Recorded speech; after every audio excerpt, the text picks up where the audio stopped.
kuba ifite toni 200 z'uburemere, ikaba yaguruka yogoga isanzure ku muvuduko ukubye inshuro zirenga 20 umuvuduko usanzwe w'ijwi, ikabasha kuba yaguruka mu birometero 1000 uturutse ku butaka mu kirere hejuru kure cyane habarizwa za satellite ziri mu nzira y'ibigendajuru yegereye isi izwi nka low earth orbit, kuko iyi nzira yo iri mu birometero 400 uturutse ku butaka.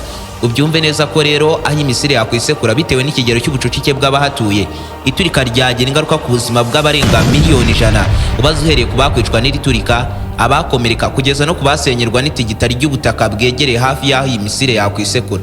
Yitwa Satani 2, misire itinywa na buri wese mu isi, kuva ku baturage basanzwe, abasirikare, kugeza no ku bategetsi bakuru b'ibihugu by'ibihangange, cyane abayobora ibihugu bibarizwa mu muryango w'ubutabarane bwa OTAN.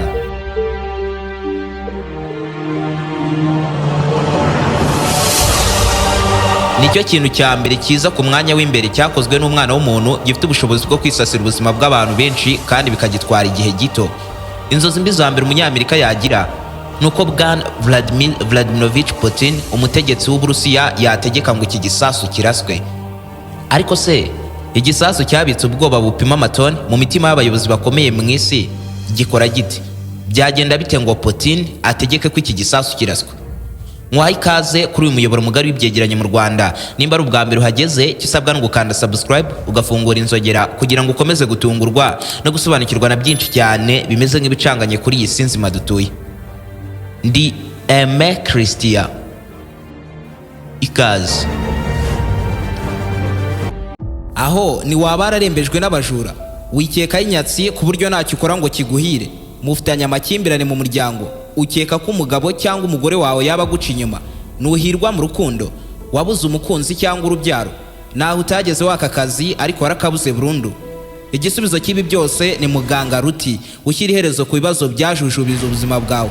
Muganga Ruti atanga umuti ugarura ibyibwe, agatanga umuti urinda abajura burundu, umuti ugaragaza abagabo n'abagore bacana inyuma, agashyira igitinyiro ku muntu cyangwa ikintu runaka, agakiza burundu inyatsi n'ibijyanye nazo, agatanga igihano ku wahemukiye undi, ndetse uyu muganga anatanga umuti ku bakobwa babuze abagabo n'umuti ku babuze urubyaro, agatanga umuti ku babuze akazi burundu, akanavura burundu amarozi y'amoko yose. Muganga Ruti agukoraho rikaka aho waba uri hose mu isi. Icyo usabwa ni ukumuhamagara cyangwa ukamwandikira kuri nimero uri kubona muri screen yawe.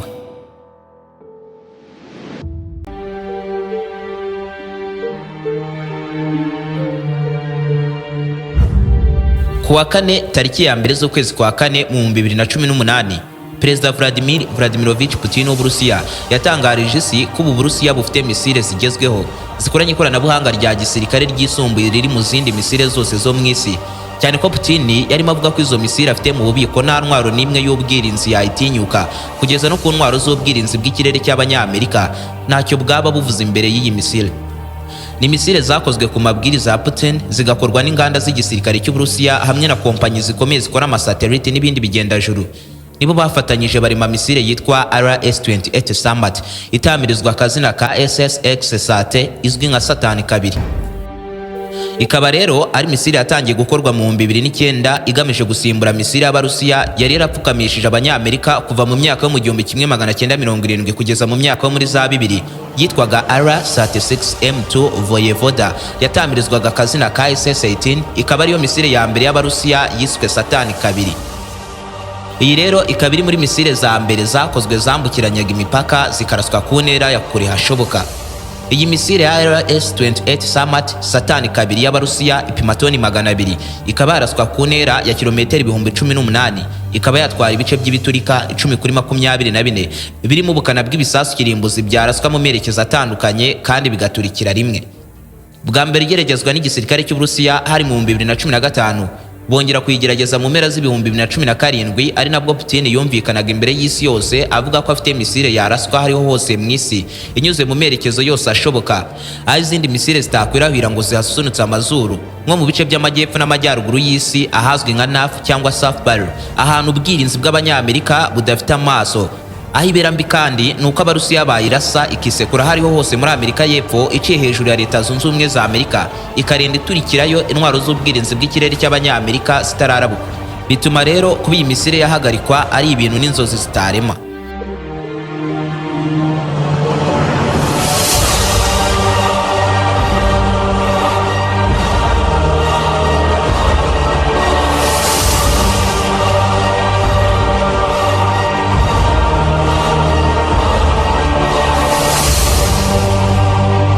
Tekereza misile yatera iturika rikubye incuro 50 igisasu cy'Irimbuzi cy'Abanyamerika barashe Nagasaki mu Buyapani cyiswe Little Boy mu 1945 ari nacyo cyahise kirangiza intambara ya kabiri y'isi yose. RS-28 Summit izwi nka Satani kabiri niyo misile ya mbere iteye ubwoba kuruta izindi zose zirambitse mu bubiko bw'intwaro z'Abarusiya, ikaba yarashyizwe mu bisasu byakoreshwa akanya kariko kose kuva mu kwa 9 2023 nka misile ya mbere iraswa ku ntera ndende kuruta izindi misile zose mu isi. Ni misile ifite metero 35 na santimetero 30 z'uburebure kuva imbere ugera inyuma, ikanagira umubyimba wa metero 3. Ni misile idashobora kuba yaraswa na bya bimodoka binini bisanzwe birasa izindi misile. Kuri iyi misile ntibishoboka kuko ishyirwa ku modoka y'amapine 16 nabwo bagamije kuyimura bayivanye mu bubiko bumwe bayerekeje mu kibuga cy'igeragerezo. Iyi rero iraswa n'intwaro ziba zishinze munsi y'ubutaka.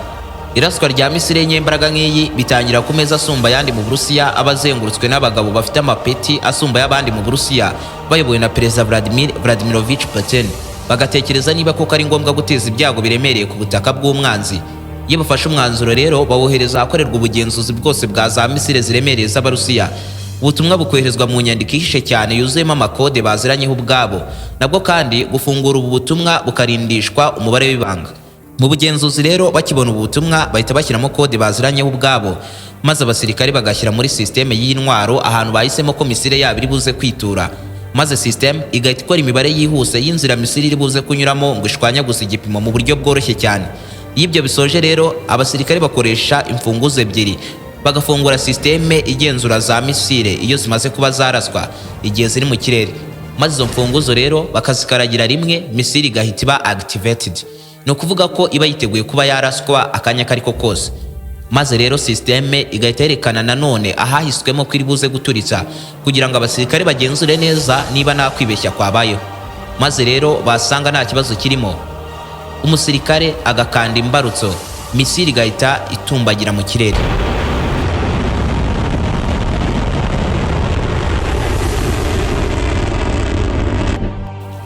Aho imisile irasirwa nta muntu n'umwe uba wemerewe kuba yahegera, kuko mu itumbagira ryayo irekura umwuka ufite imbaraga zo gusenya no kwica buri kimwe cyose kiri muri metero 10 ahazengurutse aho iyo misile iri kurasirwa. Ziba ari imbaraga zakomeretsa byo kwica umuntu buri muri metero 300 uturutse aho ibyo biri kubera.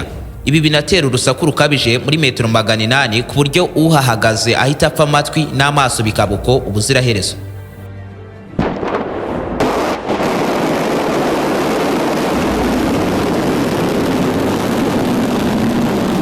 Uku guhaguruka kw'iyi misile bitera itigita ry'ubutaka ryasenya ibirahure byose biri mu nyubako ziri mu birometero 2 ahegereye aho iyo misile iri kurasirwa.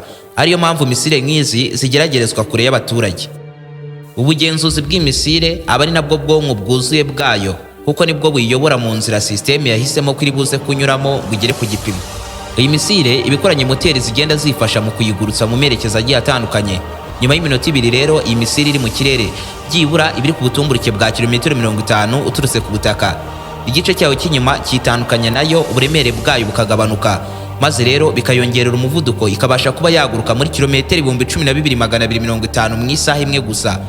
Uyu ukaba ari umuvuduko ku by'inshuro 10 umuvuduko usanzwe wijwe. Iyi misile rero iba ifite ibice bitatu by'ingenzi, buri gice kigiye gifite moteri yacyo ndetse n'ahashyirwa ibihimbaraga izo moteri zo kugurukana uburemere bungana gutya. Ibyo bihimbaraga izi moteri rero birimo nk'ibinyabutabire bya nitrogen tetroxide.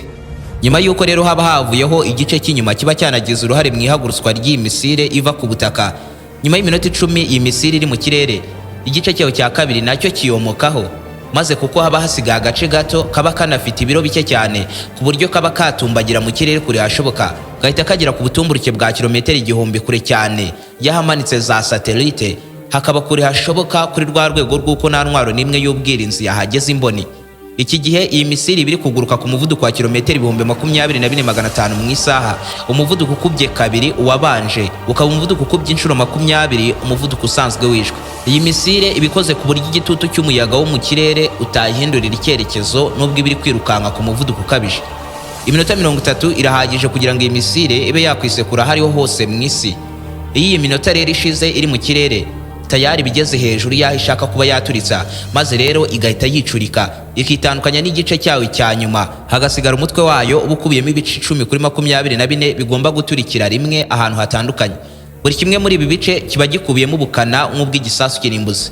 Ibi bice rero nabyo biri guhananuka mu kirere byerekeza ku gipimo, biba byifitemo ubugenzuzi bw'ikoranabuhanga bubiyobora ku gipimo ku buryo hataza kubamo kwibeshya na guto, maze bigaturika.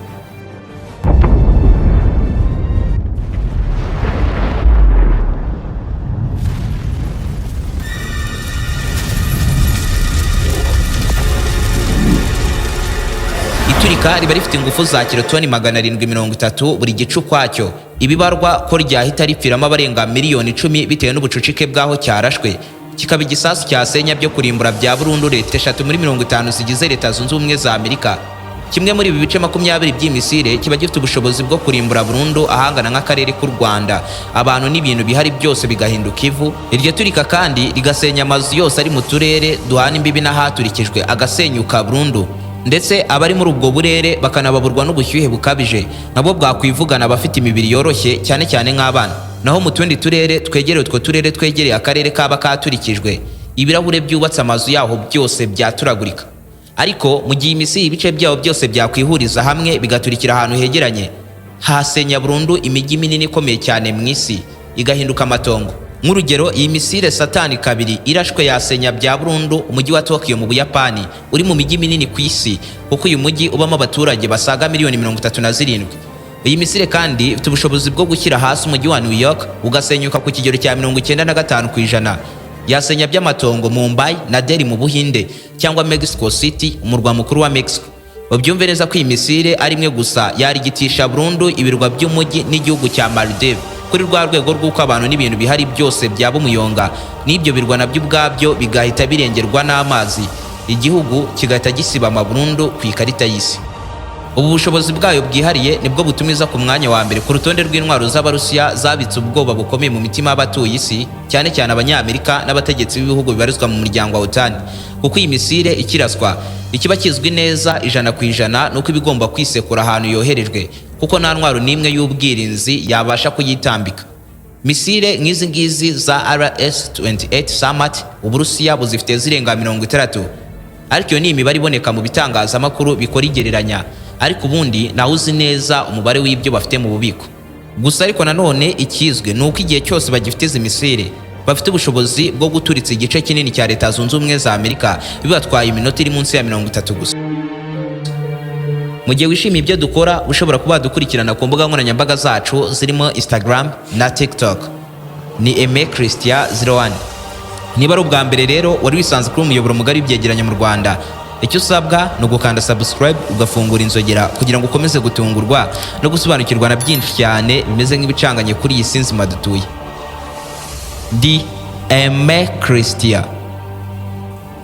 Nawe uta